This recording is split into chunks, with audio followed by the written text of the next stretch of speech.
Hello दोस्तों। तो कैसे हैं आप सब। आज की वीडियो में हम 1 नवंबर से लेकर के 30 नवंबर तक की करंट अफेयर पढ़ने वाले हैं। और इस वीडियो में हम जो सारी करंट अफेयर है, पूरे महीने की करंट अफेयर इसमें हम पढ़ेंगे। और इस वीडियो के बाद आपको कोई भी किसी दूसरी वीडियो को देखने की आवश्यकता नहीं होगी। इसमें हम टोटल पूरे महीने की करंट अफेयर ही पढ़ेंगे, ठीक है। और अगर हम एग्ज़ाम की बात करें तो ये जो वीडियो है सारे के सारे एग्ज़ाम के लिए ही इम्पोर्टेंट होने वाली है। जैसे एसएससी के अंदर काफ़ी सारे एग्ज़ाम आते हैं। जैसे अगर हम छोटे एग्ज़ाम की बात करें तो जीडी का आता है, एमटीएस का आता है, ठीक है, ये 10th लेवल के एग्ज़ाम है। उसके बाद जेई का आता है, ठीक है, जेई, सीएचएसएल, सीजीएल। तो ये जो वीडियो है सारे के सारे एग्ज़ाम के लिए इम्पोर्टेंट होने वाली है। साथ ही साथ में जो बैंक के एग्ज़ाम होते हैं, जैसे बैंक का क्लर्क का एग्ज़ाम होता है, और क्लर्क के एग्ज़ाम के बाद जो बैंक पीओ का एग्ज़ाम होता है, तो उन सभी के लिए यह वीडियो काफ़ी रहने वाली है। तो लगभग 99% जो 90% क्वेश्चन है वो इसी वीडियो से आने वाले हैं। और इस वीडियो में हम देखिए सारे के सारे टॉपिक ही पढ़ेंगे। जैसा कि आप यहाँ पर देख सकते हैं सारे के सारे टॉपिक ही हम पढ़ने वाले हैं। और इसकी जो पीडीएफ है वो आपको कहाँ पर मिलने वाली है, इसकी पीडीएफ आपको टेलीग्राम चैनल पर मिल जाएगी, ठीक है। टेलीग्राम चैनल पर ये जो पीडीएफ है मैंने आपको पहले ही प्रोवाइड करा दी है। कल पोल कराई गई थी और पोल में लगभग जितने भी बच्चे हैं वो सारे के सारे ये चाहते थे कि इसकी वीडियो बननी चाहिए, ठीक है। और पोल में लगभग 30%, यहाँ पर देखिए 42% बच्चे चाहते हैं, यहाँ पर देखिए 42% बच्चे चाहते हैं कि जो वीडियो है वो 30 मिनट की होनी चाहिए, ठीक है। और 26% बच्चे चाहते हैं कि जो वीडियो है वो 60 मिनट की होनी चाहिए। तो हम कोशिश करेंगे, मैं कोशिश करूँगा कि जो वीडियो है वो 30 मिनट की ही रहे, ठीक है। इस 30 मिनट में हम काफ़ी इंपॉर्टेंट क्वेश्चन पढ़ने वाले हैं। जो भी इंपॉर्टेंट क्वेश्चन होंगे सबसे पहले हम उनको पढ़ेंगे, ठीक है। और बाद के जो 30 मिनट रहेंगे, अगर कुछ रह जाता है तो उसके बाद में हम उनको पढ़ेंगे। सबसे पहले 30 मिनट में हम जो भी इम्पोर्टेंट हैं उनको हम पढ़ने वाले हैं, ठीक है। तो सबसे पहले मैं लास्ट पेज से स्टार्ट करता हूँ इसमें। जैसे कि ये जो पीडीएफ है इसमें कितने पेज हैं, इसमें 44 पेज हैं, ठीक है ना। टोटल मिलाकर के इसमें 44 पेज हैं। तो सबसे पहले मैं जो 44वें नंबर का पेज है इसको ओपन कर लेता हूँ। आप यहाँ पर देखिए इसमें ये 44वें नंबर पर जो हमारे पास टॉपिक है वो क्या है, बुक्स एंड ऑथर, ठीक है। तो ये जो बुक्स एंड ऑथर वाला जो टॉपिक है, आपको मैं थोड़ा सा जूम कर लेता हूँ इसको, ठीक है। तो यहाँ पर ये जो बुक्स एंड ऑथर है ये आपको सेल्फ ही पढ़ना है। इसमें लगभग मिला करके अगर हम बुक्स एंड ऑथर की बात करें तो कुल मिलाकर के 21 टोटल किताबें हैं जो इस महीने में लिखी गई हैं, ठीक है। मैं चाहता हूं कि आप ये जो क्वेश्चन है बुक्स एंड ऑथर का, आप इसको रहने दें, आप इसको याद नहीं करें, ठीक है। आप इसको रहने ही दीजिए, इसको याद मत कीजिए। इसके अलावा जो इम्पोर्टेंट क्वेश्चन आते हैं सबसे पहले हम उनको याद करेंगे। अगर टाइम रह जाता है तो आप इनको भी पढ़ सकते हैं, ठीक है। मैंने यहाँ पर स्टार लगा रखा है। ये जो किताबें हैं ये काफ़ी इंपॉर्टेंट हैं, आप इनको देख सकते हैं। यहाँ पर देखिए, यहाँ से शुरू करते हैं हम। यहाँ पर लिखा हुआ है इम्पोर्टेंट माह, यानी कि जो महीना है वो इम्पोर्टेंट है। तो जो नवंबर 2021 का जो महीना है यह महीना है राष्ट्रीय मिर्गी जागरूकता माह, यानी ये जो महीना है यह मिर्गी के लिए समर्पित किया गया है, ठीक है। यानी इस महीने में ज़्यादातर कार्य जो होंगे वो मिर्गी यानी जिसमें दौरे से आते हैं इंसान को, तो दौरे के बारे में जागरूकता फैलाई जाएगी, ठीक है। तो आप इसको याद कर सकते हैं। एग्जाम में क्वेश्चन किस तरह से आएगा, एग्जाम में क्वेश्चन इस तरह से आएगा कि जो राष्ट्रीय मिर्गी जागरूकता माह है यह कौन से महीने में मनाया गया है। तो आपको यह पता होना चाहिए कि यह नवंबर में मनाया गया है, ठीक है। उसमें और भी ऑप्शन आ सकते हैं, जैसे नवंबर, अक्टूबर, इस तरह से उसमें ऑप्शन आएंगे। तो आपको नवंबर पर वहाँ पर क्लिक करना पड़ेगा। तो यह कौन सा क्वेश्चन है, यह माह से संबंधित क्वेश्चन है, ठीक है। अब चलिए जो इससे ऊपर वाला पेज है उस पर चलते हैं। तो यहाँ पर ये जो क्वेश्चन है यह किससे रिलेटेड है, यह सप्ताह से रिलेटेड है, ठीक है। तो नवंबर के महीने में 2 सप्ताह मनाए गए हैं। कौन कौन से सप्ताह हैं आप यहाँ पर देख सकते हैं। पहला सप्ताह है विश्व रोगाणु रोधी जागरूकता सप्ताह, विश्व रोगाणु रोधी जागरूकता सप्ताह। तो यह मनाया गया है 18 से लेकर के 24 नवंबर के बीच में। आपको इसमें जो है इसकी डेट याद करनी पड़ेगी, 18 से 24 नवंबर। और दूसरा सप्ताह यहाँ पर मनाया गया है राष्ट्रीय नवजात शिशु सप्ताह। नवजात का मतलब क्या होता है, जो छोटे बच्चे होते हैं, तो उनके पोषण के लिए ही यह सप्ताह मनाया गया है। और यह सप्ताह मनाया गया है 15 से 21 अक्टूबर। चलिए फिर हम आगे देखते हैं। अगला हमारा टॉपिक है, इसमें जो कुछ इम्पोर्टेंट डेज हैं आप इनके बारे में खुद से ही पढ़िए, ठीक है। इसमें कुछ पढ़ाने वाली बात नहीं है, ये कुछ इम्पोर्टेंट डेज हैं जिनके बारे में आप यहाँ पर पढ़ सकते हो। जैसे विश्व निमोनिया दिवस कब मनाया जाता है, तो यह मनाया जाता है 12 नवंबर को, ठीक है। विश्व दयालुता दिवस कब मनाया जाता है, तो यह मनाया जाता है 23 नवंबर को। तो आप इसके बारे में सेल्फ ही पढ़िए, खुद से ही पढ़िए। देखिए यहाँ पर ये जो टॉपिक है इसका नाम है ओबिच्यूरीज, या इसका मतलब क्या होता है, शोक समाचार। यानी यहाँ पर किसी व्यक्ति की मृत्यु हो जाती है तो उसके बारे में एग्जाम में पूछा जाता है कि ये जो व्यक्ति है यह किस क्षेत्र से संबंधित है, ठीक है। जैसे ये तर्क सिन्हा है, तो एग्जाम में क्वेश्चन ये आएगा कि ये जो तर्क सिन्हा है ये किस क्षेत्र से संबंधित है, यानी ये क्या कार्य करते हैं। तो उसमें ऑप्शन इस तरह से आएगा कि क्रिकेट से संबंधित, या फुटबॉल से संबंधित, या राजनीति से संबंधित, या साहित्य से संबंधित। तो ये संबंधित है क्रिकेट से, ठीक है। ये क्रिकेट के कोच रह चुके हैं, तो आपको पता होना चाहिए कि तर्क सिन्हा क्रिकेट से संबंधित हैं, ठीक है। ये इंपॉर्टेंट क्यों है, क्योंकि इनको 2018 में द्रोणाचार्य पुरस्कार दिया जा चुका है, ठीक है। आपको ये याद नहीं करना है, केवल आपको ये पता होना चाहिए कि जो तर्क सिन्हा है ये क्रिकेट से संबंधित हैं। अब यहाँ पर देखिए ब्रांड एम्बेसडर से संबंधित क्वेश्चन है, ठीक है। केवल यही क्वेश्चन है ब्रांड एम्बेसडर से संबंधित, लगभग 4 और 3 7 क्वेश्चन है ये। तो इस महीने में केवल 7 ही ब्रांड एम्बेसडर बनाए गए हैं, तो इनके बारे में आप याद कर लीजिए। ये जो क्वेश्चन होता है काफ़ी इंपॉर्टेंट होता है। तो देखिए एक बैंक है जिसका नाम क्या है, फ्लोबीज नियो बैंक, फ्लोबीज नियो बैंक। तो इसके ब्रांड एम्बेसडर कौन बने हैं, तो इनका नाम है मनोज वाजपेयी, ठीक है, एक्टर हैं ये, और इनके बारे में आपको पता ही होगा। उसके बाद यहाँ पर देखिए बंधन बैंक के ब्रांड एम्बेसडर कौन बने हैं, तो इनका नाम है जुबिन गर्ग। ये कौन है, ये असम के गायक हैं, ठीक है। ये जो अदर फैक्ट है ये आपको याद नहीं करना है, ये आपकी नॉलेज के लिए है, ठीक है, ये आपको याद नहीं करना है। अगला क्वेश्चन है संयुक्त राष्ट्र विश्व खाद्य कार्यक्रम के सद्भावना राजदूत। तो काफी इंपोर्टेंट क्वेश्चन है। तो इसके सद्भावना राजदूत कौन बनाए गए हैं, तो इनका नाम है डेनियल ब्रूहल। अगला क्वेश्चन देखते हैं माई 11 क्रिकेट। तो इसके ब्रांड एम्बेसडर बने हैं मोहम्मद सिराज, ठीक है, ये काफी इंपोर्टेंट क्वेश्चन है। प्लेटो, ठीक है, एक संस्था है या एक कंपनी है जो जूते से संबंधित कार्य करती है। तो इसके ब्रांड एम्बेसडर कौन बने हैं, राहुल द्रविड़, ठीक है। कोविड वैक्सीन एम्बेसडर, यानी कोविड वैक्सीन के, यानी जो लोग हैं वो ज़्यादा से ज़्यादा वैक्सीन लगवाएं, तो इसके लिए ब्रांड एम्बेसडर किसको बनाया गया है, सलमान खान को, ठीक है। और ये जो ब्रांड एम्बेसडर बने हैं ये महाराष्ट्र राज्य में बने हैं, क्योंकि ये महाराष्ट्र में ही रहते हैं, ठीक है ना, मुंबई में ये कार्य करते हैं, महाराष्ट्र में ये रहते हैं, तो ठीक है। अगला देखते हैं यहाँ पर ट्राइफेड आदि महोत्सव। ट्राइफेड आदि महोत्सव की ब्रांड एम्बेसडर कौन बनी है, तो इनका नाम है MC मैरी कॉम, ठीक है, आप इनका नाम याद कर सकते हैं। तो इसमें मैं आपको ये बता देता हूँ कि ये ट्राइफेड क्या है। ट्राइफेड एक ऐसी संस्था है जो आदिवासी लोग होते हैं उनके लिए यह कार्य करती है, जो आदिवासी लोग हैं उनके लिए यह कार्य करती है। तो ट्राइफेड आदि महोत्सव की ब्रांड एम्बेसडर कौन बनी है, MC मैरी कॉम, ठीक है। MC मैरी कॉम किस खेल से संबंधित है, तो ये मुक्केबाजी से संबंधित है। और ये किस राज्य की रहने वाली हैं, ये असम की रहने वाली हैं। चलिए फिर हम, ठीक है, हमने ब्रांड एम्बेसडर पढ़ लिए हैं, यही इसमें 7 ब्रांड एम्बेसडर हैं जो आपको याद करने हैं, ठीक है। अगले पेज पर चलते हैं। यहाँ पर देखिए नेम चेंज, यानी नाम में बदलाव। तो यहाँ पर 4 कंपनियां हैं, ठीक है, जिनके नाम में बदलाव आया है।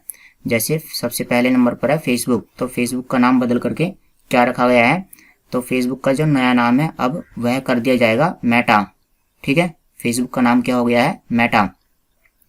मैंने यहाँ पर अतिरिक्त जानकारी दी है फेसबुक के बारे में कि इसकी स्थापना कब हुई थी, ठीक है, फेसबुक की स्थापना कब हुई थी, इसका मुख्यालय कहाँ पर स्थित है, ठीक है, और इसके सीईओ कौन है। तो आप इस फैक्ट को भी याद कर सकते हैं, ये क्वेश्चन भी काफ़ी इंपॉर्टेंट है, ठीक है। अब की बार जो अभी जो एग्जाम चल रहे हैं यूपीएसआई के, तो उसमें क्वेश्चन आया था कि फेसबुक की स्थापना कब हुई थी, ठीक है ना। अभी ये वाला क्वेश्चन पूछा गया था, तो इसकी स्थापना कब हुई थी, 2004 में। एक कंपनी है जिसका नाम क्या है, Cairn energy PLC, Cairn energy PLC, तो इसका नाम चेंज करके रखा गया है कैप्रिकॉर्न एनर्जी पीएलसी। तो केयर्न का नाम चेंज कर दिया गया है और इसका नाम क्या हो गया है, कैप्रिकॉर्न। ये ब्रिटेन की कंपनी है, ठीक है। देखिए ये वाले क्वेश्चन काफ़ी इंपॉर्टेंट है। यहाँ पर हबीबगंज रेलवे स्टेशन और पाताल पानी रेलवे स्टेशन, तो इनका जो नाम है वो चेंज करके क्या कर दिया गया है, आप यहाँ पर देखिए, इसका नाम चेंज करके कर दिया गया है रानी कमलापति रेलवे स्टेशन, और दूसरे वाले का नाम चेंज कर दिया गया है तात्या मामा रेलवे स्टेशन, ठीक है। ये जो रेलवे स्टेशन है यह भोपाल में स्थित है, और जो नीचे वाला जो रेलवे स्टेशन है यह इंदौर में स्थित है, ठीक है। तो कुल मिलाकर के यहाँ पर 4 नाम चेंज हुए हैं, जिसमें से इम्पोर्टेंट क्या है, एक तो फेसबुक इम्पोर्टेंट है, दूसरा ये दोनों जो रेलवे स्टेशन है ये इम्पोर्टेंट हैं, ठीक है। अब चलिए ऊपर चलते हैं। यहाँ पर देखिए बैंकिंग से संबंधित कुछ सवाल हैं। जैसे जो बैंक होते हैं तो वो लोन प्रोवाइड कराते हैं, देखिए, ठीक है, यही सवाल है बैंकिंग से रिलेटेड। तो देखिए 40 मिलियन डॉलर का ऋण दिया है किसने, वर्ल्ड बैंक ने। 40 मिलियन डॉलर का ऋण किसने दिया है, वर्ल्ड बैंक ने दिया है। और ये जो 40 मिलियन डॉलर है ये किस लिए इस्तेमाल किए जाएंगे, ये मेघालय में स्वास्थ्य सेवाओं के लिए इस्तेमाल किए जाएंगे, यानी मेघालय में अस्पताल बनाए जाएंगे और जो भी स्वास्थ्य से संबंधित सेवाएं हैं वो वहाँ पर बनाई जाएंगी, ठीक है। तो क्वेश्चन ये आ सकता है कि वर्ल्ड बैंक ने मेघालय में स्वास्थ्य सेवाओं के निर्माण के लिए कितने रुपए प्रदान किए हैं, तो आपको ये 40 मिलियन डॉलर आपको ये याद करना पड़ेगा, ठीक है। वर्ल्ड बैंक के बारे में आप यहाँ से पढ़ सकते हैं कि इसकी स्थापना कब हुई थी, इसका मुख्यालय कहाँ पर स्थित है, इसके अध्यक्ष कौन है और इसके एमडी और सीईओ कौन है, एमडी और सीएफओ। अगला क्वेश्चन देखते हैं, यहाँ पर दिया गया है बर्कलेज बैंक के ग्लोबल सीईओ कौन बने हैं, तो इसके जो सीईओ हैं वो कौन है, वो हैं CS वेंकट रमन। ये नियुक्ति से संबंधित क्वेश्चन है। और अगला क्वेश्चन देखते हैं, इससे पहले हम थोड़ा नीचे चलते हैं, यहाँ पर देख लेते हैं। देखिए जो ADB बैंक है यानी एशियन डेवलपमेंट बैंक, इसने जो है भारत सरकार को 300 मिलियन डॉलर प्रदान किए हैं, ठीक है। किस लिए, स्वास्थ्य के क्षेत्र में सुधार के लिए। कितने राज्यों में, 13 राज्यों में। तो आपको ये जो क्वांटिटी है 300 मिलियन डॉलर आपको ये याद करनी है, ठीक है। और बस इसमें आपको इतना ही याद करना है कि ADB बैंक ने सितंबर के महीने में, जैसे ये जो महीना है ये कौन सा है, नवंबर वाला, ADB बैंक ने नवंबर के महीने में भारत सरकार को कितने रुपए प्रदान किए, तो इसने भारत सरकार को 300 मिलियन डॉलर प्रदान किए हैं। अब यहाँ पर आप ADB बैंक के बारे में पढ़ सकते हैं, ठीक है। इसका मुख्यालय कहाँ पर स्थित है, मनीला में स्थित है। देखिए ये है Jamshedpur football club. Jamshedpur football club के साथ साझेदारी किस बैंक ने की है, तो यह साझेदारी की है स्टेट बैंक ऑफ इंडिया ने, ठीक है। साझेदारी का मतलब क्या है कि जो स्टेट बैंक ऑफ इंडिया है यह जमशेदपुर फुटबॉल क्लब को कुछ पैसे प्रदान करेगा। पैसे किस लिए, जैसे कि ये फुटबॉल के स्टेडियम बना पाएँ या जो खिलाड़ी हैं उनकी तनख्वाह दे पाएँ, तो इस तरह से कुछ भी कार्य कर सकते हैं। आपको इतना पता होना चाहिए कि जो जमशेदपुर फुटबॉल क्लब है इसने किस बैंक के साथ में साझेदारी की है, तो SBI बैंक के साथ में इसने साझेदारी की है। देखिए ये क्वेश्चन काफ़ी इंपॉर्टेंट है ये वाला। देखिए वीडियो लाइफ सर्टिफिकेट सर्विस किस बैंक ने शुरू की है, वीडियो लाइफ सर्टिफिकेट सर्विस किस बैंक ने शुरू की है, तो बैंक का नाम है SBI। तो एग्जाम में तो क्वेश्चन केवल इतना ही आएगा, ठीक है। आपको बैंक का नाम पता होना चाहिए, स्टेट बैंक ऑफ इंडिया। इसने कौन सी सर्विस शुरू की है, वीडियो लाइफ सर्टिफिकेट सर्विस।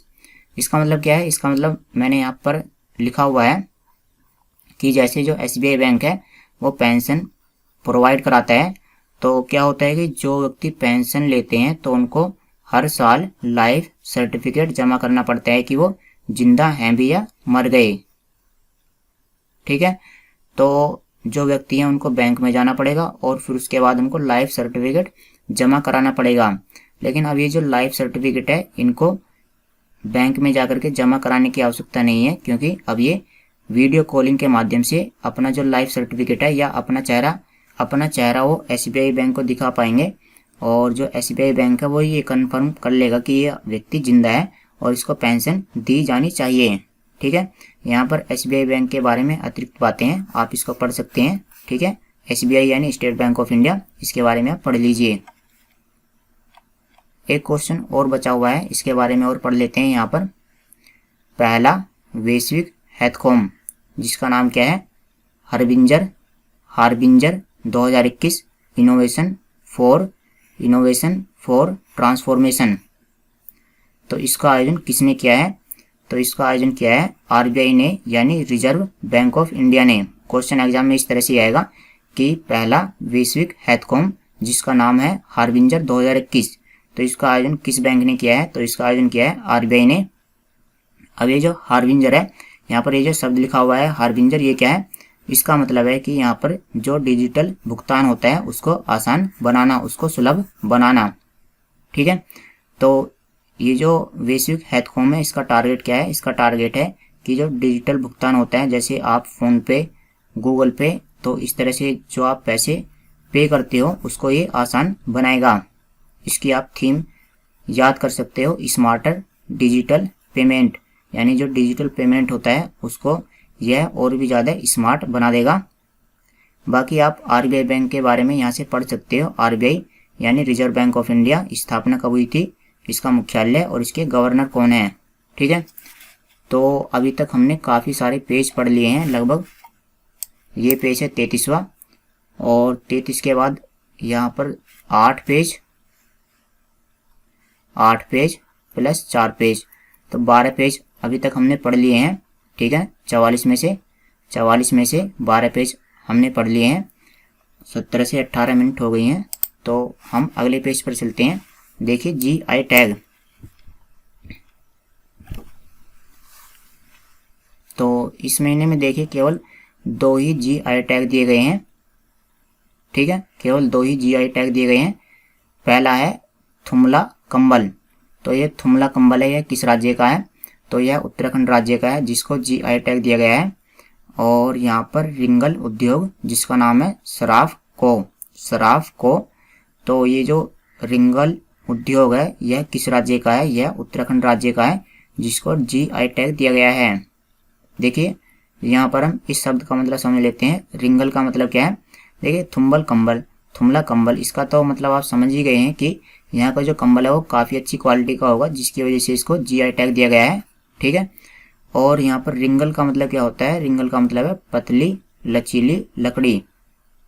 तो ये एक ऐसी लकड़ी होती है जिसकी सहायता से इस तरह से कुछ टोकरियाँ बनाई जाती हैं, या कुछ अन्य जो भी सामान होते हैं, ठीक है, वो इसकी सहायता से बनाए जाते हैं।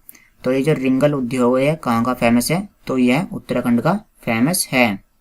ठीक है, चलिए फिर हम अगले टॉपिक पर चलते हैं। ये हो गया हमारा पेज नंबर 32। इससे पहले चलते हैं अब हम, देखिए ये कुछ नियुक्ति से संबंधित क्वेश्चन है। यहाँ पर अंतर्राष्ट्रीय नियुक्ति, देखिए मैं बता देता हूँ, क्वेश्चन तो इसमें काफ़ी सारे हैं, 13 तो ये हैं और 4-5 इसमें अगले पेज पर हैं। तो इसमें मैं आपको बता देता हूँ आपको कौन कौन से क्वेश्चन याद करने हैं। आपको कनाडा के रक्षा मंत्री पता होने चाहिए कि कौन बने हैं, अनीता आनंद। ये क्वेश्चन इंपॉर्टेंट है। ठीक है, क्योंकि ये भारतीय हैं और कनाडा के रक्षा मंत्री बने हैं, तो ये काफ़ी बड़ी बात है। और जितने भी ये राजदूत वाले क्वेश्चन हैं आप इनको छोड़ दीजिए, जैसे इसको आप छोड़ दीजिए। WHO के महानिदेशक कौन बने हैं, ये क्वेश्चन काफ़ी इंपॉर्टेंट है। ठीक है, ये वाला क्वेश्चन आपको छोड़ना है। तो इसके महानिदेशक फिर से बने हैं टेड्रोस अधानोम। इससे पहले भी कौन थे, इससे पहले भी टेड्रोस अधानोम ही थे। ठीक है, ये क्वेश्चन काफ़ी इंपॉर्टेंट है। यहाँ पर डब्ल्यूएचओ के बारे में अतिरिक्त जानकारी दी गई है कि इसकी स्थापना कब हुई थी, इसका मुख्यालय कहाँ पर स्थित है और इसमें कितने देश इसके सदस्य हैं। तो डब्ल्यूएचओ के यानी कि वर्ल्ड हेल्थ ऑर्गेनाइजेशन के 194 देश सदस्य हैं। ठीक है, चलिए जितने भी राजदूत वाले क्वेश्चन है आप इनको छोड़ दीजिए, इसको छोड़ दीजिए, इसको छोड़ दीजिए, इसको छोड़ दीजिए और आप इसको भी रहने दीजिए, ये भी नहीं, ये भी नहीं। और ये क्वेश्चन काफ़ी इंपॉर्टेंट है। ठीक है, अंतर्राष्ट्रीय न्यायालय में जज कौन बने हैं, तो इनका नाम है Hillary Charles worth, Hillary Charles worth. ठीक है, तो ये क्वेश्चन काफ़ी इंपॉर्टेंट है, अंतर्राष्ट्रीय न्यायालय। ठीक है, इसके बारे में आपको पता ही होना चाहिए कि जो आईसीजे है यानी international court of justice, international court of justice यानी अंतर्राष्ट्रीय न्यायालय, इसकी स्थापना कब हुई थी, 1945 में। और इसका मुख्यालय कहाँ पर स्थित है, इसका मुख्यालय हैग नीदरलैंड में स्थित है। ठीक है, तो इसमें जो जज बने हैं उनका नाम क्या है, हिलेरी चार्ल्स वर्थ। ये क्वेश्चन काफ़ी इंपॉर्टेंट है। चलिए आगे देखते हैं, अंतर्राष्ट्रीय विधि आयोग के सदस्य कौन बने हैं, अंतर्राष्ट्रीय विधि आयोग के सदस्य हैं तो इनका नाम है विमल पटेल। ये भी काफ़ी इंपॉर्टेंट है। देखिए, अगर अंतर्राष्ट्रीय संस्था में किसी भारतीय व्यक्ति की नियुक्ति होती है तो वो क्वेश्चन इम्पोर्टेंट हो जाता है, क्योंकि ये अंतर्राष्ट्रीय संस्था है और इसमें भारतीय व्यक्ति की नियुक्ति हुई है, तो ये क्वेश्चन इम्पोर्टेंट है। और उसके बाद यहाँ पर भारत में संयुक्त राष्ट्र के रेजिडेंट कोऑर्डिनेटर कौन बने हैं, संयुक्त राष्ट्र के रेजिडेंट कोऑर्डिनेटर, तो इनका नाम है सोम्बी सोरिया। ठीक है, आपको ये याद करना है। संयुक्त राष्ट्र एक संस्था है जिसकी स्थापना कब हुई थी, इसकी स्थापना हुई थी 24 अक्टूबर 1945 में। इसका मुख्यालय न्यूयॉर्क में स्थित है और इसके अध्यक्ष कौन है, एंटोनियो गुटेरेस। ठीक है, ये क्वेश्चन काफ़ी इंपॉर्टेंट है, ये वाला भी। ठीक है, मैं यहाँ पर स्टार का निशान लगा देता हूँ, ये काफ़ी इंपॉर्टेंट क्वेश्चन है। और अगला क्वेश्चन देखते हैं, ये भी इंपॉर्टेंट है।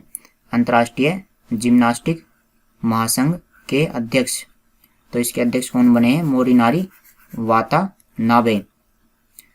और यहाँ पर इसके बारे में दिया भी है कि ये जो अंतर्राष्ट्रीय जिम्नास्टिक महासंघ है तो इसकी स्थापना कब हुई थी, इसका मुख्यालय कहाँ पर स्थित है। ठीक है, चलिए इसके अगले पेज पर चलते हैं। तो ये जो क्वेश्चन है किससे संबंधित है, ये अंतर्राष्ट्रीय नियुक्ति से संबंधित क्वेश्चन है। ठीक है, यानी देश विदेश में किसकी नियुक्ति हुई है, देश विदेश में बाहर देशों में किसकी नियुक्ति हुई है। अगले पेज पर चले तो यहाँ पर, ठीक है, ये और बचे हुए हैं तो इसको मैं थोड़ा जूम कर देता हूँ। तो यहाँ पर देखते हैं कौन कौन से क्वेश्चन इंपॉर्टेंट है। आईसीसी के नए सीईओ कौन बने हैं, तो ये क्वेश्चन काफ़ी इंपॉर्टेंट है। इनका नाम क्या है, जॉफ एलार्डिस आईसीसी के नए सीईओ बने हैं। आईसीसी क्या है, आईसीसी एक ऐसी संस्था है जो क्रिकेट का आयोजन कराती है। ठीक है ना, आईसीसी वर्ल्ड कप होता है, आपको पता ही होगा। T20 वर्ल्ड कप भी होता है और 50 ओवर का मैच भी होता है, 50 ओवर के लिए भी वर्ल्ड कप होता है। ठीक है, अगला क्वेश्चन देखते हैं। सूडान के फिर से प्रधानमंत्री कौन बने हैं, तो इनका नाम है अब्दुल्ला हमडोक। ठीक है, इंपॉर्टेंट क्वेश्चन है। कुवैत के नए प्रधानमंत्री कौन बने हैं, ये भी इंपॉर्टेंट क्वेश्चन है, शेख सबा अल खालिद अल सबा। और उसके बाद स्वीडन की पहली महिला प्रधानमंत्री कौन बनी है, तो इनका नाम है मैगडेलेना एंडरसन। ठीक है, तो ये प्रधानमंत्री बनी तो सही, लेकिन इन्होंने कुछ ही देर बाद अपना इस्तीफा दे दिया। ठीक है, अपना इन्होंने त्यागपत्र कुछ ही देर बाद दे दिया। फिर भी ये काफ़ी इंपॉर्टेंट क्वेश्चन है क्योंकि ये स्वीडन की पहली महिला प्रधानमंत्री बनी हैं। चलिए यहाँ पर देखिए, मैंने स्वीडन के बारे में दिया है, आप इसको पढ़ सकते हैं। जो स्वीडन है वो यूरोप महाद्वीप का देश है और इसकी राजधानी है स्टॉकहोम, मुद्रा है स्वीडिश क्रोना और यहाँ की जो संसद है उसको हम बोलते हैं रिक्सडॉग। ये जो राजदूत वाला क्वेश्चन है आप इसको रहने दीजिए। ठीक है, आप इसको छोड़ दीजिए, ये आपको याद नहीं करना है। उसके बाद ये वाला जो क्वेश्चन है, इंटरपोल में कार्यकारी समिति में एशियाई प्रतिनिधि कौन बने हैं, तो इनका नाम है प्रवीण सिन्हा। ठीक है, ये क्वेश्चन इंपॉर्टेंट है। और अगला क्वेश्चन है, चेक गणराज्य के नए प्रधानमंत्री कौन बने हैं, तो इनका नाम है पेट्र फियाला।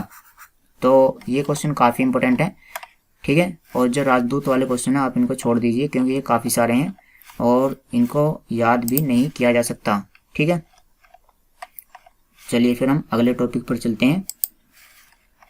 अगला टॉपिक है हमारा राष्ट्रीय नियुक्तियां, यानी हमारे देश में कौन क्या बना है, हमारे देश में कौन क्या बना है। तो चलिए फिर इसको हम जूम करते हैं और ऐसा करते हैं कि इसको हम लास्ट टॉपिक रहने देते हैं। तो ये पेज नंबर 28, तो शुरू के 28 पेज रह जाएंगे, उनको हम अगली वीडियो में पढ़ेंगे, ठीक है ना। चलिए इसको हम कंप्लीट कर लेते हैं। राष्ट्रीय नियुक्तियां, तो अपने देश में कौन क्या बना है इसके बारे में जानेंगे अब हम, ठीक है। तो देखिए इसमें मैं आपको इम्पोर्टेंट बता देता हूँ। यहाँ पर एक बैंक है जिसका नाम क्या है, जम्मू कश्मीर बैंक। तो इसके एमडी और सीईओ कौन बने हैं, तो इनका नाम है बलदेव प्रकाश। और Eicher motors limited, Eicher motors limited, तो इसके एमडी कौन बने हैं, तो इसके एमडी बने हैं सिद्धार्थ लाल। आयसर मोटर का ट्रैक्टर आता है, आपको पता होगा, EICHER, ठीक है। आपने ये शब्द जरूर आपने देखा होगा, ये ट्रकों पर भी लिखा हुआ होता है। जो ट्रक होते हैं वो आयसर के होते हैं और ट्रैक्टर भी आते हैं आयसर के, आयसर कंपनी के। आरबीआई के फिर से गवर्नर कौन बने हैं, आरबीआई के गवर्नर, तो इनका नाम क्या है, शक्तिकांत दास, ठीक है। और उसके बाद इंपॉर्टेंट क्वेश्चन है ये वाला, फिक्की के महानिदेशक कौन बने हैं, फिक्की के महानिदेशक, तो इनका नाम है अरुण चावला। ये भी काफ़ी इंपॉर्टेंट क्वेश्चन है। फिक्की के बारे में जो अतिरिक्त जानकारी है मैंने आपको यहाँ पर दी है कि फिक्की की फुल फॉर्म क्या है, ठीक है, ये इसकी फुल फॉर्म है। उसके बाद इसकी स्थापना कब हुई थी, इसका मुख्यालय कहाँ पर स्थित है, इसका मुख्यालय नई दिल्ली में स्थित है। इसके फाउंडर कौन थे, इसके अध्यक्ष कौन है, इसके महानिदेशक कौन है, ठीक है। आगे चलते हैं। ये वाला जो क्वेश्चन आप इसको रहने दीजिए, मिजोरम की मुख्य सचिव, इसको आप रहने दीजिए, इसको भी आप रहने दीजिए।